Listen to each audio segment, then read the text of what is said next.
Bismillahirrahmanirrahim. Ini adalah bagian kedua dari topik plagiarisme. Topik sebelumnya kita sudah membahas mengenai pengertian plagiarisme.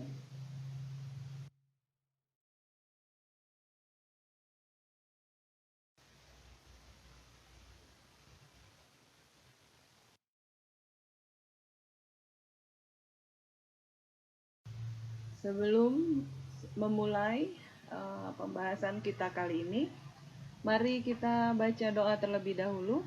Bismillahirrahmanirrahim. Robbi zidni ilma warzuqni fahma waj'alni minas sholihin. Ya Allah, tambahkan aku ilmu, berilah aku karunia agar dapat memahaminya, dan jadikanlah aku termasuk ke dalam orang-orang soleh. Baik, pada kesempatan kali ini, bagian kedua dari topik plagiarisme, ini adalah mengenai spektrum plagiarisme.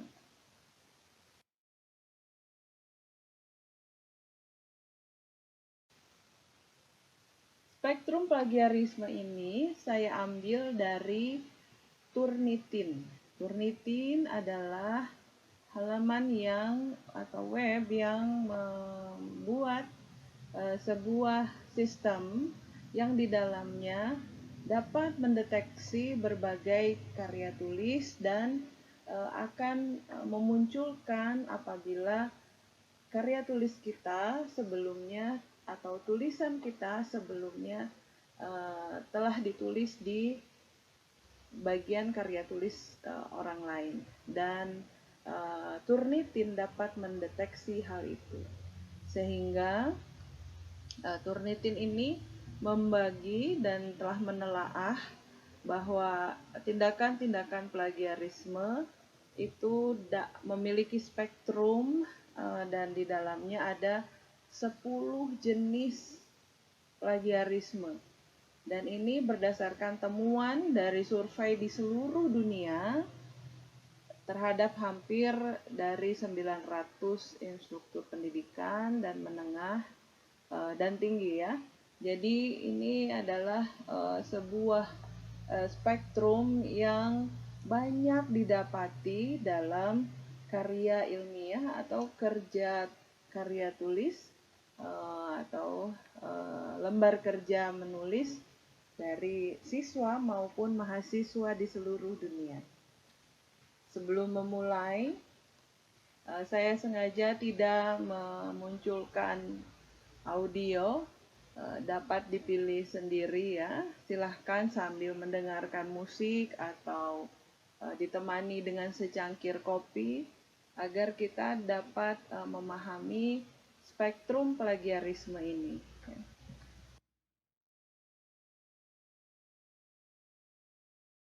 Baik, kita akan mulai dengan yang pertama, yaitu cloning. Ya, cloning. Nah, ini sumber asli dari tulisan yang akan saya berikan contoh ini berdasarkan tulisan saya sendiri dalam buku Strategi Menulis Karya Ilmiah Berbantu Teknologi untuk Pemula tahun 2020. Jadi ini adalah buku yang saya tulis sendiri dan paragraf ini ada dalam buku saya di halaman 81 sampai 82. Ya, contoh karya tulisnya ini misalnya seperti ini. Menulis adalah keterampilan meramu apa yang kita pahami dari lingkungan sekitar kita ke dalam bentuk tulisan. Menulis lahir dari memahami melalui membaca apa yang ada di sekitar kita. Banyak sekali hal yang dapat dijadikan sumber ketika kita menulis. Fokus tulisan kita harus jelas, apalagi bila berkaitan dengan tulisan akademik. Topik dan sumber harus dipertimbangkan secara baik dan benar. Salah satu bentuk sikap integritas dalam menulis akademik adalah menghindari perbuatan plagiarisme. Itu adalah salah satu paragraf yang ada di halaman 81 sampai 82. Nah, lalu contohnya dalam bentuk spektrum plagiarisme ini, yang pertama ini berkaitan dengan cloning. Cloning ini adalah mengirimkan persis karya orang lain kata demi kata sebagai karyanya sendiri. Jadi mungkin ini bentuknya secara keseluruhan ya. Satu bundle atau misalnya makalah, satu makalah itu dikirimkan hanya diganti nama saja. Ini adalah perbuatan cloning dan ini adalah plagiarisme ya. Jadi menulis kata demi kata semua secara persis ya apa yang ada dalam tulisan. Jadi tidak diambil sebagian tapi semua ya. Ini saya contohkan aja sebagian ya.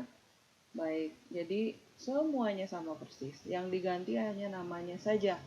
Misalnya nama Diah Lismaya menjadi nama Asep misalnya, gitu ya. Nah,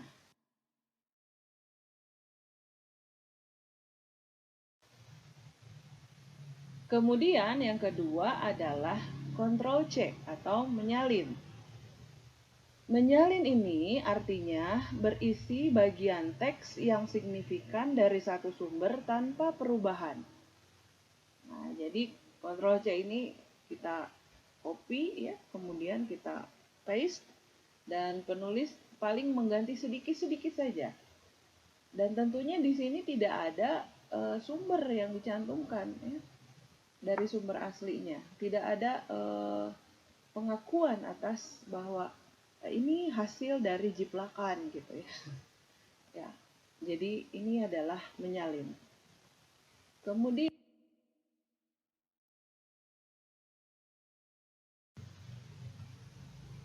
yang ketiga adalah find replace, menemukan ganti ya. Jadi mengubah kata dan frasa kunci tetapi tetap mempertahankan konten penting dari sumber. Misalnya dengan membuat sinonimnya. Ramu menjadi membuat itu ya. Ada bagian yang bertulis merah dan berwarna hitam. Yang hitam ini hasil penulisnya. Kemudian sekitar kita menjadi sekeliling kita gitu ya. Kemudian apalagi inspirasi gitu ya. Nah, kemudian diganti topik menjadi tema. Nah, seperti ini adalah tidak dibenarkan. Karena di dalamnya pun tidak ada kredit atau tidak menyebutkan penulis aslinya.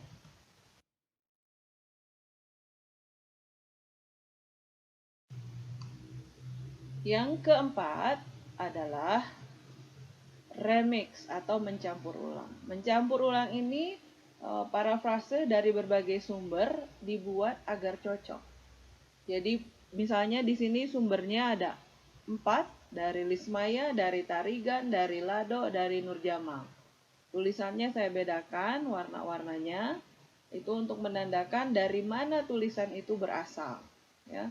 Jadi dia mencampur adukan semua tulisan ini dalam satu paragraf yang dianggap itu adalah hasil karyanya. Padahal ini bukan, ya. Dia pun tidak mencantumkan dari mana sumbernya. Ini adalah remix. Kalau diragu sih remix itu asik ya. Kalau di plagiarisme ini sangat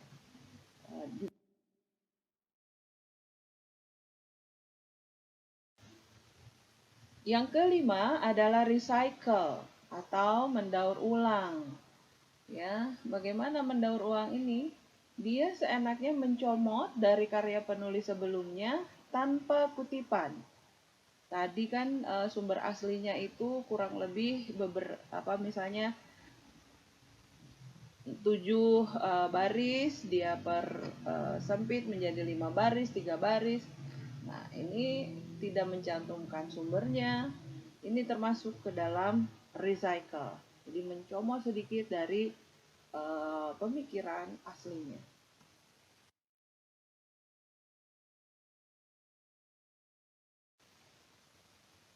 Keenam adalah hybrid. Hybrid ini kalau mobil sih inovasi ya bagus. Nah, ini adalah menggabungkan sumber yang dikutip sempurna dengan bagian yang disalin tanpa kutipan. Ya. Jadi tadi seperti remix tadi ya. Nah, tapi ini sangat persis sekali. Sangat persis dicampurkan. Jadi dia menyisipkan tulisan yang satu ke dalam tulisan yang lain. Gitu ya, dan tidak mengutipnya. Jadi kita bisa lihat di sini mana sebetulnya tulisan aslinya. Padahal ini tulisan adalah dari dua tulisan yang berbeda.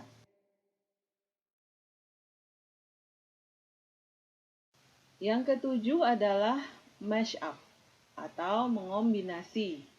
Mengombinasi ini adalah mencampur bahan yang disalin dari berbagai sumber. Tadi ada 4 ya.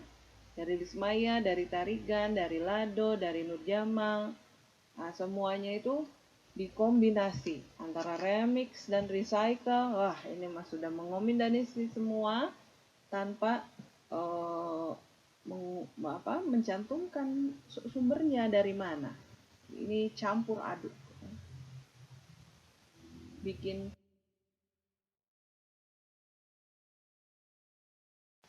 Yang kedelapan adalah error. Error ini ya. Error ini adalah kesalahan menyertakan kutipan sedangkan informasi tersebut tidak ada atau tidak akurat dengan sumber. Tadi ada empat kutipan. Betul menyatakan sumbernya, tapi ternyata eh, salah menempatkan. Di sini ada Nurjamal 2011 ya, di penulis aslinya ini yang berwarna ungu. Seharusnya itu adalah karya Tarigan. Atau misalnya yang berwarna kuning. Yang berwarna kuning ini seharusnya dari Nurjamal. Dia sebutkan dari Lado. Nah, ini adalah error. Kesalahan seperti ini harus kita hindari, karena itu kita harus cermat mereview ulang tulisan kita. Takutnya terjadi hal seperti ini dan ini akan dikategorikan sebagai plagiarisme. Padahal kita sudah benar mengutip, namun kita kesalahan dalam penulisan sumber yang kita kutip.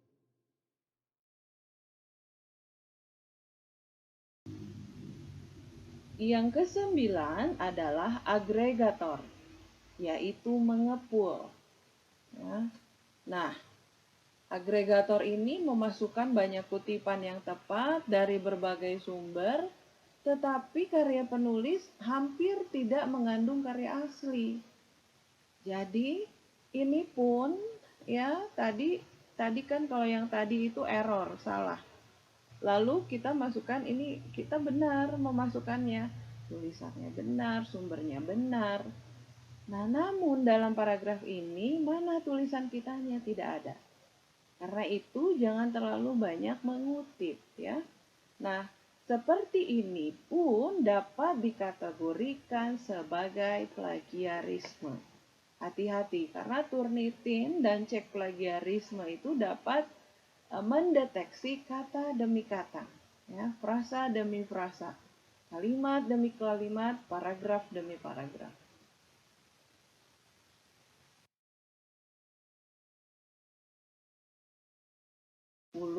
Yang juga sering dilakukan adalah retweet. Retweet ini adalah memasukkan kutipan yang tepat tetapi terlalu bergantung pada teks asli dan atau struktur teks asli.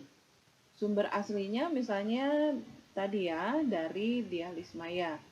Nah, penulis menuliskan apa yang ada, merubah sedikit, mencantumkan kutipannya, tapi ini juga termasuk ke dalam plagiarisme.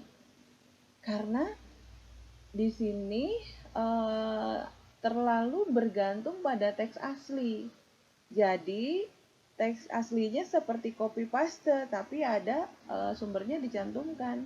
Nah, ini juga termasuk ke dalam plagiarisme. Harus hati-hati.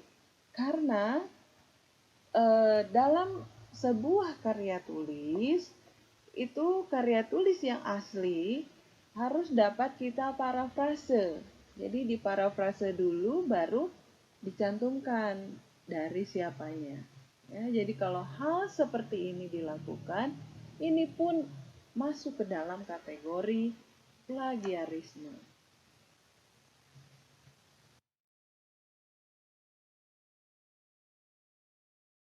Alhamdulillahirrabbilalamin, itu adalah 10 spektrum plagiarisme ya, yang harus dapat kita semua pahami, dan jangan melakukan tindakan-tindakan tersebut ya, yang lainnya boleh kecuali 10 tindakan tadi. Itu adalah topik kedua dari subtopik kedua dari topik plagiarisme, dan selanjutnya kita akan membahas mengenai mencegah plagiarisme dan bagaimana agar kita tidak melakukan hal-hal tersebut. Tekniknya bagaimana? Itu ada di subtopik ketiga ya. Jadi di bagian 3 setelah ini kunjungi bagian ketiga dari topik plagiarisme. Alhamdulillah, sekian dari saya. Jika masih ada tanggapan, komentar, atau ingin berdiskusi, silakan hubungi kanal-kanal ini.